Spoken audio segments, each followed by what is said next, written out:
Hi friends, welcome to our channel. So game changer release అవ్వడానికి 14 రోజులు మిగిలి ఉంది. సో నార్త్ అమెరికాలోను అలాగే యుఎస్ఏలోను ఒకసారి మనం టికెట్లు సేల్స్ ఎలా ఉన్నాయో ఒకసారి చూద్దాము. 368 లొకేషన్స్లో 1019 షోలు, 10,000 టికెట్స్ వరకు సోల్ అయ్యాయి.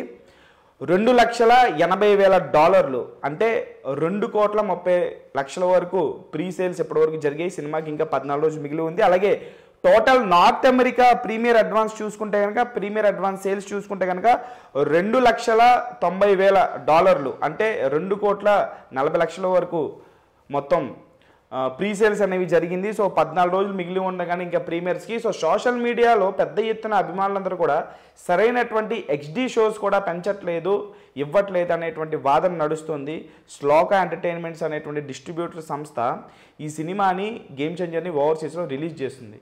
సో సరైనటువంటి హెచ్డి షోస్ ఇవ్వట్లేదు ఈ సినిమాకి. మిగతా సినిమాలతో కంపేర్ చేస్తే గేమ్ చేంజర్కి ఎందుకు ఇలా జరుగుతుంది అని చెప్పేసి ప్రజెంట్ ఆ శ్లోక ఎంటర్టైన్మెంట్స్ని ట్యాగ్ చేసి మరీ తిడుతున్నారు. మరి ఎక్కడ తేడా కొట్టిందో, ఎందుకు శ్లోక ఎంటర్టైన్మెంట్స్ వాళ్ళకి దిల్ రాజు ఇచ్చాడో తెలియదు, కానీ ప్రజెంట్ సోషల్ మీడియాలో ట్రెండ్ చేస్తున్నారు. శ్లోక ఎంటర్టైన్మెంట్స్ని పచ్చి బూతులు తిడుతున్నారు రామ్ చరణ్ గారి అభిమానులు.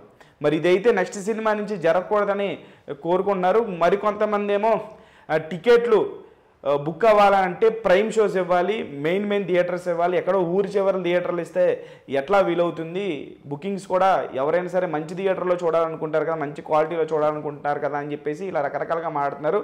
మరి 14 రోజులు మిగిలి ఉండగానే ఈ మాత్రం సేల్స్ అయినాయి అంటే after disaster of Indian 2 that's because of pure Ram Charan గారి క్రేజ్ వల్లే అని చెప్పేసి అనుకోవాలి. సో ఇప్పుడు ట్రైలర్ కోసం అందరూ ఎదురు చూస్తున్నారు. ఒక్కసారి ట్రైలర్ దిగిందంటే జంప్ మామూలుగా ఉండదు. ఓవర్సీస్లో నెక్స్ట్ లెవెల్ ఆఫ్ ఇప్పుడు ఎంతైతే బుకింగ్ చేయండి దానికి డబల్ త్రిబుల్ జరుగుతుంది, దాంట్లో ఎటువంటి సందేహం లేదు. ఎందుకంటే ట్రైలర్ని ఒక రేంజ్లో కట్ చేశారు శంకర్ గారు. మన టీజర్లో ఒక రేంజ్ రామ్ చరణ్ని చూస్తే జస్ట్ అన్ప్రెడిక్టబుల్ అనేటువంటి డైలాగ్ని చూసాం. ఒక్కసారి ట్రైలర్ వచ్చిందనంటే అప్పన్న పాత్ర తాలూకు డైలాగ్స్, ఐఏఎస్ రామ్నందన్ పాత్ర తాలూకు డైలాగ్స్ ఒక రేంజ్లో పేలాయని చెప్పేసి అర్థమవుతుంది. దానికి తోడు తమనిచ్చినటువంటి BGM throughout trailer goose bumps అని తెలుస్తుంది. ఒక్కసారి ట్రైలర్ 30వ తారీఖున దిగిన తర్వాత ఇప్పుడున్నటువంటి ప్రీ సేల్స్ దానికి డబుల్ అవుతుంది, దాంట్లో ఎటువంటి సందేహం లేదు.